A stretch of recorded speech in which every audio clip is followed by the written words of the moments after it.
That number one thing in your playbook that you think carried over off the field? Well, I think relentless pursuit.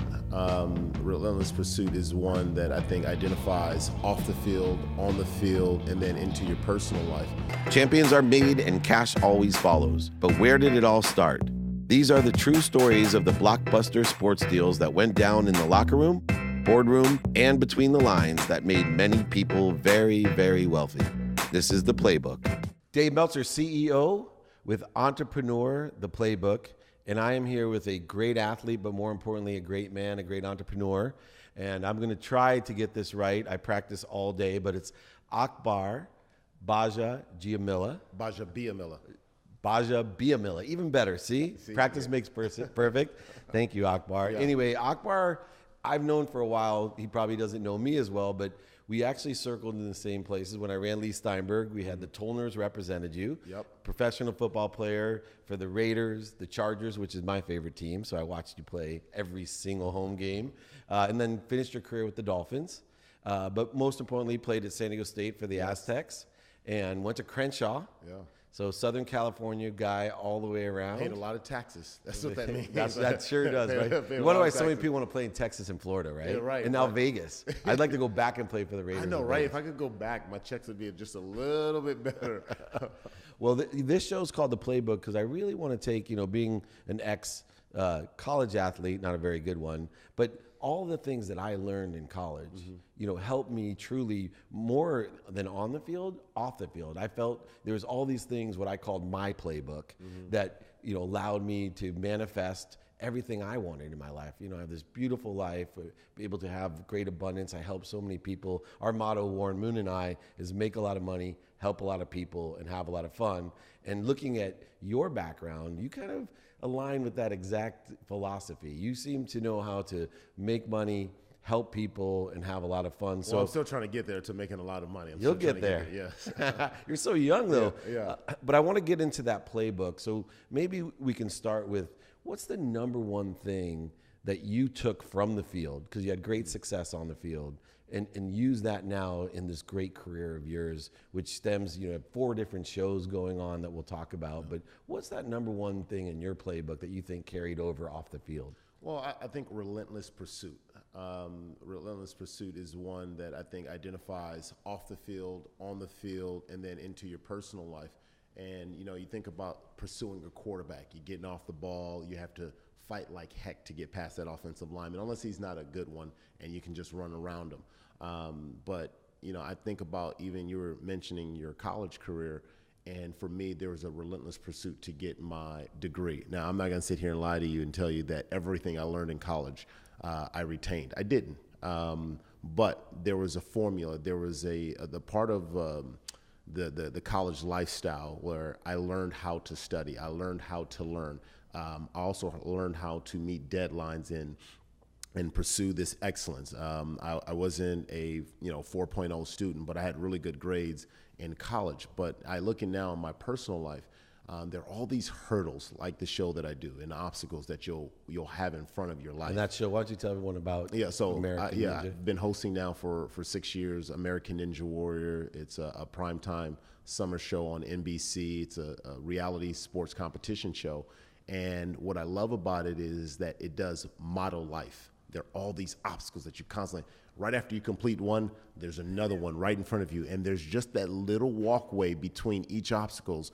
And that symbolizes the little breath of fresh air that you get after completing one. But right after you complete one, you got to mount up for the next one. And have you done the course yourself? Some of it, but not all of it. I'm 6'6", 255 pounds, so that's a lot more challenging. But I do want to, though, after all these years of watching, I said, you know what? I got to try this thing. There's that before I get too old. Where like me. I'm the right size, though, I think. A couple inches taller, right? You are the right height. That show. It seemed like I don't have the flexibility and some of these other things. But again, these are obstacles that I'm willing to overcome or fight through to be able to get what I want. So you asked the question in a long way. I just told you it was really relentless pursuit. And I think if you have that, even if you don't necessarily have the knowledge, if you have relentless pursuit behind you, you'll pursue the knowledge, you'll pursue the information, because everything is readily available to you now. You have it at your fingertips. I mean, you can talk to a lady either Siri or Alexa, and you can get the information. So it's great to be a parent. You're a parent of 4 like me, Yep. and I have a 7-year-old, and it's so much fun because, you know, the worst part when my oldest, who's 18, would ask me questions, I'd either have to not answer, Yep. lie, or then go find the answer, which wasn't as easy when she was 5. Right. And now he just grabs my phone and asks my phone, how many years did Akbar play? Right? What team? Right. He literally will get the answer. It's amazing. Now, you said something interesting. You said you don't remember everything from college, which, you went to Wharton Business School. Most people don't know that as well. But, my grandma used to tell me, the more I study, the more I know. The more I know, the more I forget. So why study? But you brought up a great point. If you have that consistent persistence, that desire to learn more, to do more like you do, relentless pursuit of your perfection, right? Your truth, then you can do anything. What do you think was the biggest hurdle? You grew up with 7 kids. You're from Nigeria. Yeah. In fact, one of the key things that I read about you is pretty cool. We have this in common. Your great-great-grandfather Yes. was 7 feet tall. You have that in common with me? No, mine was 7 inches tall. That's what I thought. Hence the height difference between you and I. That's why I'm still about 5 feet. But anyway, what do you think the biggest hurdle? You've done so much with your career, but what was the biggest hurdle that you had to overcome? Well, I think there's many that I had to. I think going into the NFL, the biggest hurdle was losing my mother, the end of my college career, right before my last game against Hawaii. Wow. And then going into the NFL season, it was still surreal when you have a relationship with someone and that person's not there. That was the first time I'd experienced death in that magnitude, or wow, the days where you're just like, is that real? Is that really happening? It just didn't seem real, the timing. And then here I am trying to pursue this NFL career with that in the back. So I started my master's program at San Diego State, dropped out because I genuinely couldn't handle the stress and focus. And so I think it was more natural to become more physical. So I put that much more work into making it into the NFL.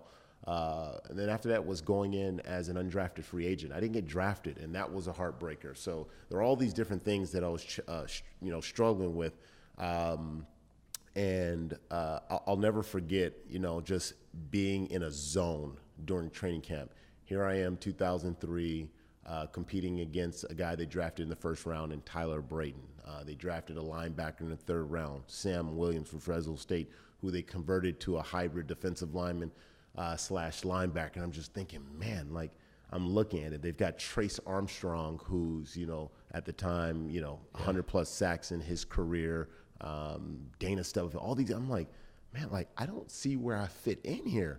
But I didn't let that deter me. So I could hear my dad says, you have to burn your candles. My dad, that was one of my dad's favorite sayings, you have to burn your candles. So I just became hyper-focused in doing my job.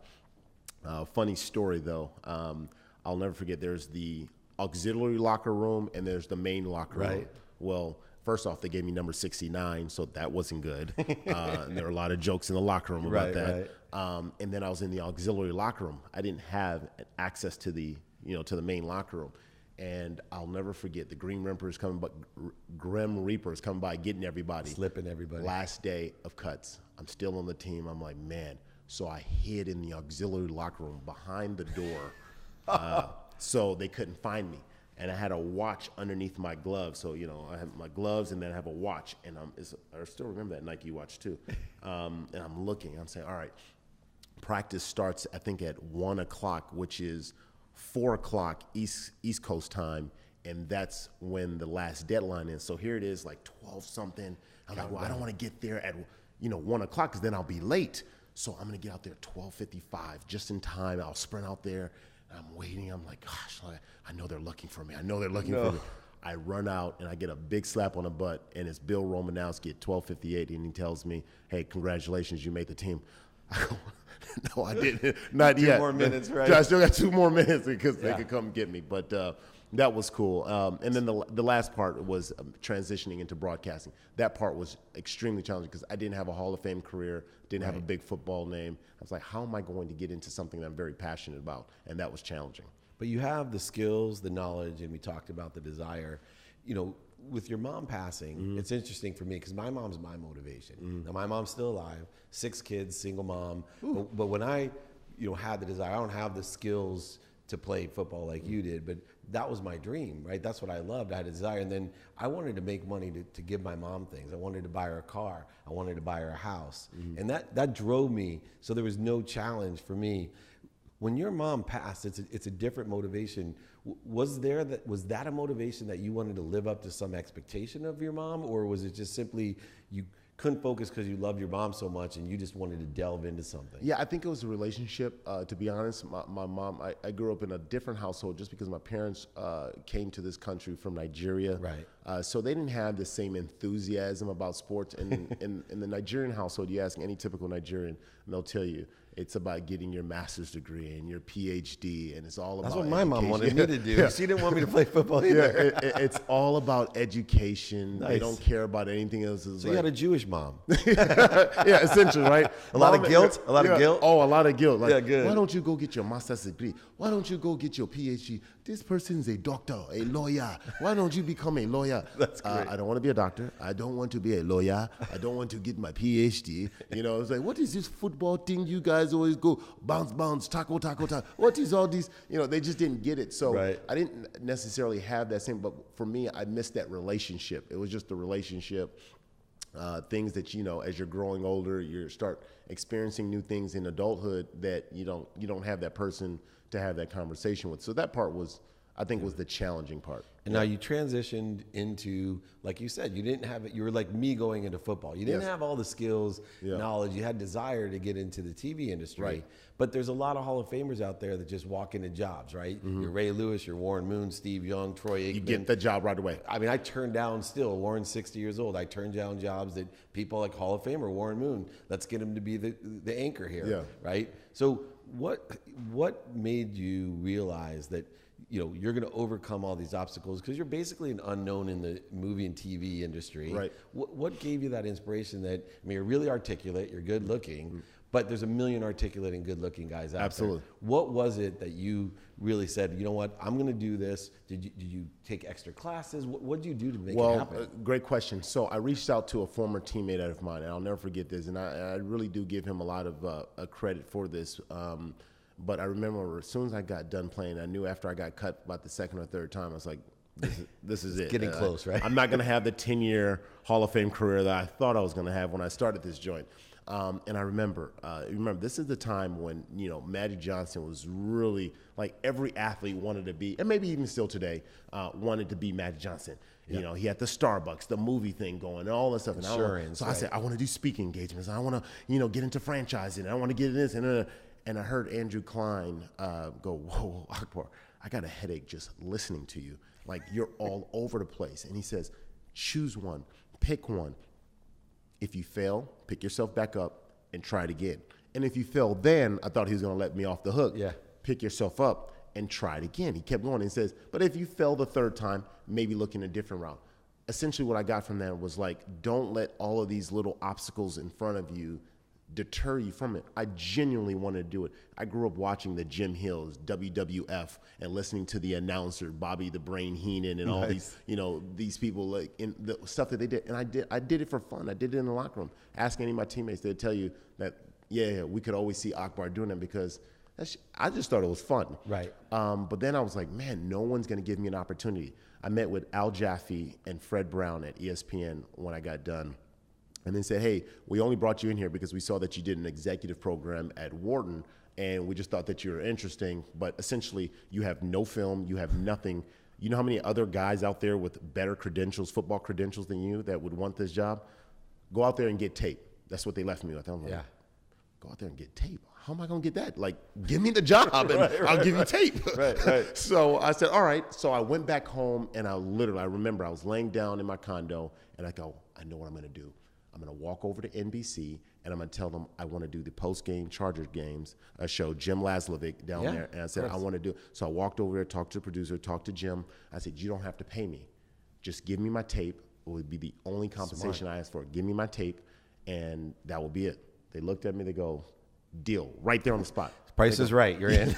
You're articulate. You're smart. You know football. You're free. Yeah. You hear me? Right. And so CS Keys, who's another guy down there, he gave me the opportunity to start doing stuff, with Spottingly on air. But then I wanted something more consistent. I did that. I got my tape. After every show, I waited. Like, just edit it. I'll be here. I'm not going anywhere. This is my compensation. Did that for free for 2 years, and then that's what jump-started my career because then I was able to shop it around, get representation, and move from there. Did you have any mentors through that period? Most successful people ask for help. Yep. And so was Jim, Hank Bauer, any of those guys mentors of yours? CS Keys was probably the biggest one in San Diego locally. Nationally, it was James Brown. Met him at Broadcasting Boot Camp. We work with James Brown, Jim Moskovitz. They have the James Brown. I'm going to be on, Warren's on his show this week. Okay. And I'm going to be at the Pebble Beach show. Yep. And it'll be my first time being interviewed. James Brown is an exceptional interview. He's the best human being you'll ever meet in ever. I mean, he's just a genuine guy. And you don't meet that. Not a lot of people are willing to help you, either a fear that you're coming after their job or insecurity or just whatever it is. For some reason, you just don't have people who are willing to offer that type of. But here he is, Jim Brown, James Brown, excuse me, at the top of his game. CBS gig, the whole nine. It's like, whatever you need. And he just sat there and at Broadcast Boot Camp spent more time than I thought he would ever give me. Heck, to be honest with you, in my own insecurity, more time than I thought I deserved. Like, whoa. Yeah. And I just held on to it. I said, you know what? I'm going to take this. I may not get this again, so I might as well just keep moving forward with it. And that's what I did. That's awesome. Yeah. So, the three things here on the playbook that I hear you talking about. Number one, persistence. Yep. Right? Most successful Relentless people, pursuit. Relentless pursuit. Two, you had the ability to be selfless. You have radical humility. And most of the guys that are successful, they don't understand. Like, my speaking career took off. I have the same, thing as you. I had to have tape and all this. Yeah. Well, I spoke at colleges and universities and all these places for free for 3 years, right? 100 dates. So I could learn how to speak. 100 dates. Because every city I go to business meetings or whatever, I'd have, my PR guy, who's really Warren's. Yeah. I'd say, hey, man, just call the sports management program or the law school, tell them Dave Meltzer's in town, see if I can come speak. And they all would say yes because I was free. Yeah. Right? Yeah. But now, it's a career. And then the last one is mentorship. Every great entrepreneur like yourself, and you're an entrepreneur, has a great mentor like a James Brown. And so, those three things I put in your playbook. Now, here's the most important question as we close. What legacy? You've done so many things already, and you're young, you got a lot of kids, you got a lot of responsibility, but what legacy do you want to leave when it's all over for you? Ooh, that's a good one. Dave, I would have to say I have not thought as far as, because I could easily just, give you some quick answer here, but I hadn't thought about the legacy. I think ultimately, the way I treat people, the relationships that I have, that's part of a legacy. When you go to funerals, you often hear not about what the person really did, professionally, but the relationships. And I think that's the legacy. That's how you live on. I think right now in the season that I'm in, we talk legacy, it's my kids, it's my family. It's making sure that I empower them to be able to have better lives, be able to have better relationships, and make them better for that next generation. Because as you start to get older, that's why it becomes less about me and more about helping people. I think naturally, my last name, Gbaja-Biamila, means big man come save me. If there's ever a player, and it's so funny, working for the NFL Network, I get a chance to have all these relationships with all these different players, some good, some not so good. Some guys will blow you off because they just think like, I'm in the moment, I'm playing in the league, I'm the man. And in the 6 years that I've worked there, it's funny how it comes full circle. Those guys are like, hey, Akbar, man, I see how you got into TV. Like, can you help me get in? Like, absolutely, I'll help you. Now, I don't hold that against them, and I start thinking about how, like, just think about that. If I did hold on to that, or I held a grudge against you because of the way you treated me prior to, just think about how you can rub people the wrong way. So I'm very conscious about how I treat people, being fair to people, being helping to people.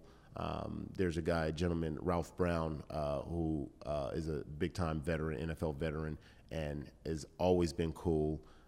Reached out to me and said, "Hey, Akbar, I just want to get into the broadcast game." And I was like, "I'll do whatever I can. I'm not necessarily the key, but I'll do whatever I can, whatever resources I can to be able to help the next person." I think that's just the right thing to do, right? Yeah, that's exactly right. And I was taught by Leigh Steinberg, be kind to your future self, right? And when Be kind to your future self. By being nice to people, you're kind to by helping others, because you never know where all these people end up. And, for example, look at the way you talk about James Brown. Yeah. Here I am, I work with James Brown. He has this new show that he's launching, and we're working with him. And, I'm a public figure that's going to, once again, reiterate how great James Brown is. Yeah. And you're out there doing the same. So, your kids are going to learn that from you. It's going to keep a perpetual system of helping others and creating abundance. And, your first name means great. Great. Right? Yeah. Akbar, so you're a great big man. Come save me. Oh, yeah. And I can say that a lot easier than I can Akbar Gbaja-Biamila, but I think I got it down for, I wish I had the Nigerian I can accent. give you the whole name. It's Akbar Oluwakemi Idowu Gbaja-Biamila. So now that's going to take some time. Yeah, I'm going to practice though, because I'm going to be kind to my future self. But I know you are a rising star. Thank and you. if I treat you nicely, we'll have good things between each other. I'm available to help you as well. I actually love you to audition. I have a TV show for Entrepreneur Magazine called Elevator Pitch. And I'd love you to be a guest judge on there as well. Okay. So we just got extended out a few seasons. We launched that tomorrow. Kind of like a mini Shark Tank, huh? Yeah, with Soul like though. With Soul, we help people and they get 60 seconds to give their pitch and you can let them in. And we have some really great guys on there. And I think it'd be fun to have you on there and get your insight and input. I like that idea. Yeah. Well, it's been an honor. I think I made a really, most importantly, a new good friend. And Thank you, we got Dave. a lot in common, like I said. Yeah. Starting with our great-great-grandfathers. But more importantly, we both. They share the number 7 in common. There you go. Yeah, exactly. Yeah. But you are a rising star, and I'm really looking forward to not only watching you rise, but helping you, Warren Moon and I both, whatever we can do to be of service to you or your family or friends, just let us know. Thanks for coming on The Playbook. This is Dave Meltzer, CEO of Entrepreneurs, The Playbook. You've all heard the whole it's who you know, right? It's who you know in the business. It's who you know here or there. But that's not actually accurate. It's who knows you. Because and what they think of you, right? Yeah, it's who knows you and what they think of you.